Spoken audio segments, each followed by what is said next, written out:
I'm a good father. A good husband. A good person. And I will no longer allow you to make me feel like I'm not. I'm the one that gets up with the kids at night. For medicine if they are sick. For bedding changes if there is an accident. For cuddles if they have a nightmare. I make their breakfast every day. I make their lunches for school. I take them and pick them up. I ensure their homework is done and understood. I'm the one that cooks their dinner. Make sure they shower. Make sure they have gifts for birthdays and holidays. The one they go to when they need help? That's me too. I'm the one that does all of that and so much more. I'm also the one that would drive you to and from work if you were tired. Bought you gifts just because. Took the blame when you would blow up the bathroom. I was the one that supported you when you were at your lowest. Encouraged you to strengthen your relationship with your dad. Took care of the house so you could advance your career. Cancelled coffee dates with my dad so you could rest. I sacrificed for you willingly and lovingly because my only goal was to make you happy. I even told you that if I couldn't make you happy, tell me. And we could go our separate ways with no animosity. I'm the one that bought all the gifts for years in a row. Including mine. I'm the one that said I must be on the naughty list because you didn't tell me you weren't buying me gifts the first year. I covered for you. I enabled you. I communicated my needs. And made sure to adjust to address yours. When you cheated in 2021, you told me it's because you didn't feel needed or wanted. So the entire family made it a point to tell you how important you are to us. How we need you. I offered to open up the relationship for you because you said you liked the attention.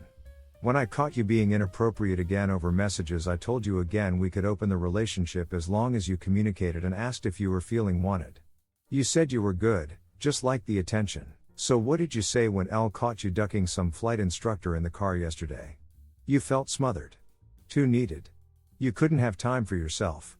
Conveniently ignoring you have been pursuing your hobbies for months now while I took care of the kids. Bull ducking it. You are the one responsible for this. You are the one that didn't communicate. You are the one that repeatedly chose to lie. You are the one that went to your affair partner's house yesterday and stay all night when your kids needed you. You abandoned them. That's how they feel. They needed you and you chose yourself over them. You showed them firsthand how selfish you are. It wasn't you making plans to cheat when my grandma died. It wasn't telling you I needed you this Thanksgiving, the first without my dad, and you ignoring me to text your affair partner. It wasn't any of the other transgression you committed. No, it was the kids. And seeing the kids, our kids, my kids hurt that badly over your selfishness changed something. All I feel towards you is apathy. I deserve better. I am worth more. It's better to be single than be in this toxic relationship any longer. I'm done. By this time next year I will be in a much better place. Emotionally. Spiritually. Mentally. And the kids will be too. Update, divorce paperwork filed and I know it's for the best. Still hurts. It's not the losing you. Or even the end of a 20-year marriage. It's the realization that you never loved me like I loved you. You never cared as deeply. As passionately. As purely. And deep down, I knew, that hurts too. Letting myself believe the lies. I saw the signs. The struggle you faced. The stress the chaos of children caused you. It's one of the primary reasons I shouldered so much of the responsibility of the kids and house. Tried to give you space to breathe. But no matter how much I took on, it wasn't enough. You were always unhappy with something. I've told you for years I might know you better than you know yourself. And you have admitted that is likely to be true. But that's only because I loved and accepted all of you. Your beauty and flaws both inside and out. Whereas you still don't like to admit you are wrong or acknowledge your shortcomings. It is true. Every day gets a little easier. Cut my hair, shaved my beard. Look a little younger. Even got asked on a date, but I'm not there yet. I have a lot of personal growth to make before I'll be ready to make myself emotionally available again. I laughed to myself at all the comments asking if you knew what I look like under all that hair. It doesn't really serve any purpose to tell them I grew the beard for you so I didn't look as young next to you. So I could help with your confidence. One of the countless things I happily did for you. It's just a matter of time before the divorce is final. There is nothing either of us need to do to push it along, it's just waiting for the judge to review it. I'm glad we were able to take care of it amicably, but let's be honest, you have been done for a while. I just wish you would have told me. I meant what I said all those years ago, and repeated throughout our marriage. I just want you to be happy. I would have given you a divorce if you asked. You didn't have to cheat. Again, I hope you find peace. And I hope you find happiness. More than anything though, I hope you find yourself. The you that doesn't let her insecurities, doubts, and fears rule her thoughts. That woman, the confident one, is still beautiful and worthy of joy. I will always be your friend. We have 4 beautiful kids together. No matter how we feel about it, we are connected through them. And if I am being brutally honest, I will always love you too. It's why I want you to find happiness. But I'm not in love with you. And I will never be in love with you again. You have exhausted that resource of mine. And me? I'm okay.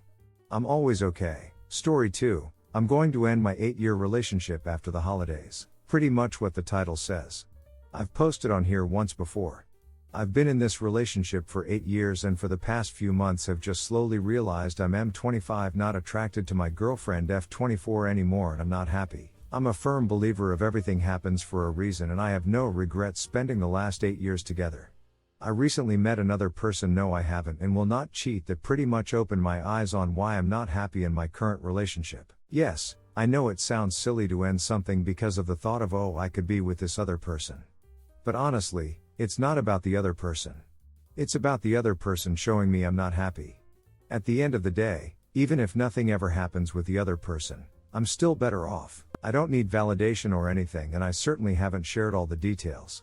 But between my own thoughts plus the conversations I've had with my best friend as well as others, I need to do what's best for me. Story 3, after being cheated on for the 3rd time, I have given up on my marriage. My wife of 7 years cheated on me for 6 months. Based on the evidence I was able to find, it was also what seems to be a romantic affair. She has denied that it was romantic, but can't explain the thousands of I love you texts that they exchanged over 6 months apart from he didn't talk to me if I didn't say it. Also, I have actually been cheated on in 3 of my past relationships. What a record to have. But this last one was what really broke me. This woman knew about my past bad experiences with cheating partners, and she had been cheated on previously too, and it was a traumatic life event in both of our lives. And what's more, she chose to engage in this crooked dominant submissive relationship with the man she had the affair with, in a dynamic that focused on humiliating me and our marriage, and setting him up as the macho who dominates her. And my wife, who always insisted that I not kiss her in public, that I should not ask her to give me BO jobs because it embarrasses her, apparently loved it when this man dominated her timely. I know the word that is used to describe people like me, CCK, and trust me, I thought the same of myself. I thought and actually hoped I would turn out to be a C-cold husband because it would make it so much easier to cope with. Unfortunately, when I read their messages and imagined her having time with another man, I was far from getting aroused, and I in fact threw up on the bedroom carpet. If I had really turned out to be someone who enjoys my wife being used by other men, it would have made things a lot easier than they are now. Unfortunately, it's not that way. My fate is far worse. She is the main provider of the house because I left my job 2 years ago to pursue a doctorate degree. She actually convinced and encouraged me to pursue my dreams and passion instead of settling for a job that I hate, and like the idiot that I am, I believed her. Should have known better that people do not respect those who are not your equal. She denies that it has anything to do with her affair, of course. Now, because I had no job, I had no savings, and hence I had no way of leaving this marriage unless I left my degree and started working again. So I told myself that I will leave once I get my degree and I finally find work again. Except I don't even have that excuse anymore. My degree certificate was delivered to me 2 weeks ago. I have come to the conclusion that I am the weakest, most pathetic man on earth because I don't want to leave. My wife pretends to regret what she did. She admitted to her affair and showed me all her texts with him, as if it was a thing of pride. I don't know if she truly regrets it or not. I don't know why she admitted to her affair, but the more I found out about the nature of her affair, the more I felt ridiculed by her, like she was mocking me by pretending to regret it, like she was laughing at me behind my back. Maybe it was just how I perceived it, or maybe it is truth. Whatever it is, I find myself still clinging on to some faint hope somewhere that she is truly regretful and wants to make it better, and it will eventually go back to how it was before. I know what you're thinking, that I'm a fool, that I'm a naive man and you're all right. But it almost feels out of my control. I feel paralyzed, like I cannot leave even if I want to. This is my hell and this is where I belong. The details of my wife's affair are morbid, and will probably set off the NSFW filter, so I will not go too deep into it. But there is one event that stands out. My wife apparently wanted to have raw time with him, and begged him every time they had time to remove the scendom. But he asked her to remain a good girl and maybe someday she'll receive his reward. So one day, when she asked him to remove it, he told her that he will do it raw only if she takes off her wedding ring, and soaks it inside the scendom that he ejaculated in. From what I could gather from their messages, she did not display a single moment of hesitation. Furthermore, after they were done, he told her to never wash that ring because he wanted his scent to remain on it so she could smell it and remind herself who she really belonged to. To which she said, "Yes, master." That was the level of disrespect and humiliation that she showed towards me during her affair. And I think she kept her promise to him to this day, because her entire body smells nauseating to me now. I make my own food now because whenever I try to eat something touched by her I throw up. Her face, her neck, her waist, everything I see when I look at her, every part of her, is tainted and soiled because every part of her reminds me of something he did with her. She cries a lot. A lot. Every day, more than me. It almost seems like she's not putting up an act sometimes. She told me I can track her location if I want to, but what's the use? She can meet up with him in her office if she really wanted to. She probably already is. I almost feel at peace accepting that. She feeds me a whole lot of bullshit about her affair.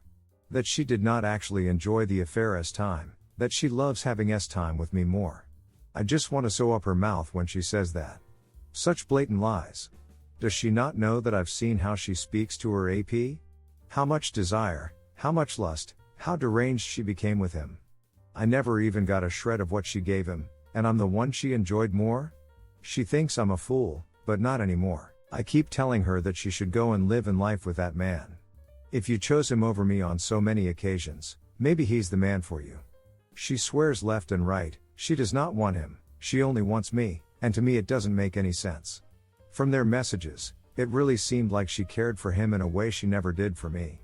Timely good morning and good night messages, tons of compliments, and of course she did everything he asked her to, like he would always tell her what to wear and she would listen to him. She gets really defensive when I suggest that she loves him. She goes on this charade about how he never made her feel whatever I made her feel and she was chasing a high and that she made wrong choices. Of course, she will be crying and groveling all the time. I wish she would stop doing that, at the very least. If you feel anxious, please call me, she says when she leaves for work, but I don't anymore. She can do what she wants, she probably already is anyway. I have come to this radical acceptance of my truth. The shadow of infidelity will follow me wherever I go, so I just need to accept that I'm not deserving of fidelity. I am a boring man, I have no particularly attractive traits, and I have no desire to be a macho man for any woman. She denies all of it again, says she likes me just how I am, but we all know better. My hope by staying in this marriage is that she eventually listens to me and stops trying to convince me to revive this marriage, so I too can give up hope on it once and for all. I just want to live and enjoy other aspects of life other than love and marriage. Sorry if this text is all over the place. I don't really mind whatever comments I receive. I'm just glad for this chance to be able to scream into the void. Story 4. I think my wife might be cheating. She is emotionally distant. I found divorce papers emailed to her, dated back 20 days ago. She gave me her computer to do some work and I went to her email and just typed in divorce. She had been talking about it for a few months. We go to marriage counseling, but she doesn't work on the marriage. I showed her the papers and she got mad. She said it was a moment of weakness, but I don't know. She's always on her phone when I'm with her. She doesn't reply to my texts or contact me when I'm away from her. She once texted me something and then said quickly, I did not send that text message. When I asked her about it, she got mad. And when I ask her most things, she gets mad, and my gut is just telling me something is off. She also got her hair and nails done recently and dresses nicer. Story 5. Ex kept falsely accusing me and took it a step too far. My ex and I met when I was 15 and we had a good relationship, but he broke up with me over false allegations of me cheating when we were 17. I adored this boy, I loved him with everything and hadn't looked at another man at all while we were together, so obviously I was shattered. It took me a while to be okay and he came back a couple months later. We talked, everything was fine. We had so much fun just like old times, but again, he accused me of being a liar and a cheater and he left. I wasn't as shattered, but I was bothered because I feel a great loyalty to him and I genuinely love him so much and I wouldn't cheat. After the breakup, the thought of being with another man wasn't appealing and I didn't want to have time because I want to feel a connection to the person I'm having time with. Fast forward to now. I'm 18, in college, I was doing well on my own and he came back. I thought it was different this time, but he started his essay 2 weeks into us talking. I let him know he could go at any time, whatever, but he insisted on staying so we could work things out with each other. Yesterday night he calls me at 2 a.m. and woke me up asking if I was with a guy. I was sleepy and he sounded drunk, so I said no and told him I was asleep. He then asked me to FaceTime him, show him my roommate, and created a big deal out of it. I couldn't believe he was being serious tbh, so I wasn't taking it seriously. Then we argued over text and I blocked him on everything. Next thing I know, I'm being woken up by my friends texting and calling me because he sent screenshots of a fake argument he created, as in texted himself pretending to be me and sending it to everyone. He also wrote a rant over pictures of me about how he was there for me when I was suicidal and I'm not the goody two shoes everyone thinks I am because I'm a cheater, and stabbed the guy that was there for me in the back. I'm shattered and angry. Not only am I innocent, but he was the one who had hoes. He was the one who did shady acid while we were dating. I dealt with that acid and we argued about it, of course, but for the past few months I've ignored his acid with women because we aren't together and I wanted my peace of mind. I would have done anything for him and he kept doing the same dumb acid. And his cowardly ass blocked me on everything, so I'd what to do. I'm just pissed off and I want to hurt him like he hurt me. He hated women, so he projected that acid on me. I know I'm dumb for letting him back in. It'll never happen again. Story 6. I think I have to end a friendship of 4 years. Over the weekend, I graduated with my first degree. It was a major accomplishment, so I thought I would invite those who I considered closest to me to attend. One of those people happened to be my old roommate. We met our freshman year, but she graduated early and moved back across the country about 2 years ago. It had been about 2 years since we last saw each other. Before she left, we had our fair share of differences. Most were political, but friendship prevailed and we kept in pretty good touch with each other. While she was back home, she began talking to a man she met while working in a jail. When he was transferred to a prison, they began dating. He is a 37M, her and I are both 22F. He has 2 kids, 16M and 14M. After 6 months together, she says she is ready to be a stepmom. She believes she will be able to move in with him by next May and be a stay-at-home mom. She believes he will make enough to support the 4-person family, her dog, and her lavish lifestyle after he gets out at the end of this month. We disagree, but up until this point, I've tried to be supportive. Her trip to my graduation drastically changed my viewpoint on her and the life she is living. I was reminded of what I don't like about her. I find her to be aggressive, judgmental, and extremely self-absorbed. Every conversation became about her, and she would bring herself back up any time I tried to talk about my own experiences in my last semester. Every time I spoke of my boyfriend, she would bring up hers. I have been in a committed relationship for 4 years and our relationships are not comparable at all. Imagine my embarrassment when my family walked away feeling much of the same about her, and told me about it after the fact. They asked why I was even friends with her, and I couldn't answer that question. She made the whole trip about herself. We spent every day doing what she wanted to do. The day after my graduation, I was in a tattoo shop for 4 hours I didn't even want to go in the first place. Driving her back to the airport, she said, "I'm so glad I got to do everything I wanted to do this trip," and I wanted to scream. Not one time the entire trip did she ask me what I wanted to do. Maybe what time I wanted to leave for her pick of restaurant, but that was the extent of it. She acted like she was in competition with all of my other friends. When saying goodbye to my closest friend over the semester, she said, "Thanks for taking care of my best friend while I was gone," and made a point to introduce herself as my best friend to my cousin who I grew up down the street from. I couldn't even make eye contact after she did that with my cousin because of the look I knew she was giving me. She was acting like she had to be the best, on top, closer to me than anyone else. She even made another friend move seats at the dinner so she would be able to sit next to me. Remember her boyfriend that I mentioned? The one almost twice her age? Don't worry, I was coming back to that. He spent 2 months before the trip telling her not to go, she was going to cheat, he was worried, etc., etc., etc. I was so over it. By the second day of her trip, he stopped communicating with her. She didn't get to talk to him for 2 days, because he refused to respond or call her. He finally called her the last night she was here while we were out getting dinner. She stayed on the phone with him for 30 minutes, in public, and spent 20 of those minutes arguing about how she was talking different to him. In that time, Our server brought us our food and had a full conversation with my boyfriend and I after they finally hung up. I had to take her phone from her, because he started calling her back. He called her back to back a total of 8 times. As soon as we left, she was back on the phone with him. We got back around 9, and they were on the phone arguing until 11:30, and I had to stay up to talk to her about it. I tried to reason with her, but it was defense after defense for his actions. She holds no accountability to him. She told him to call her back in the morning, so he did. They talked, and stayed on the phone until we got to our brunch spot. While at brunch, we talked about my boyfriend proposing, and she said I'm so glad I don't have to wait 4 or 5 years to get engaged. And I couldn't even respond to her at that. Once we got back, we had an hour and a half until we had to leave for the airport. He called her, she answered. She asked me 3x if I wanted to talk to him. Each time I responded with, no, I have nothing nice to say, and she still asked again. I shut her down each time. For the last hour and a half she was in my state, she was on the phone with him, with the door closed. I eventually had to go into my room to not hear the dirty talk going on in the other room. When she was finally done with the phone call, right before we left, she told me he wanted to apologize to me. I didn't want to hear it. I'm just over how inconsiderate she was. I'm done with her treating me this way, and I really have nothing positive to say at this point. This is honestly a watered down version of what happened, but thanks for reading.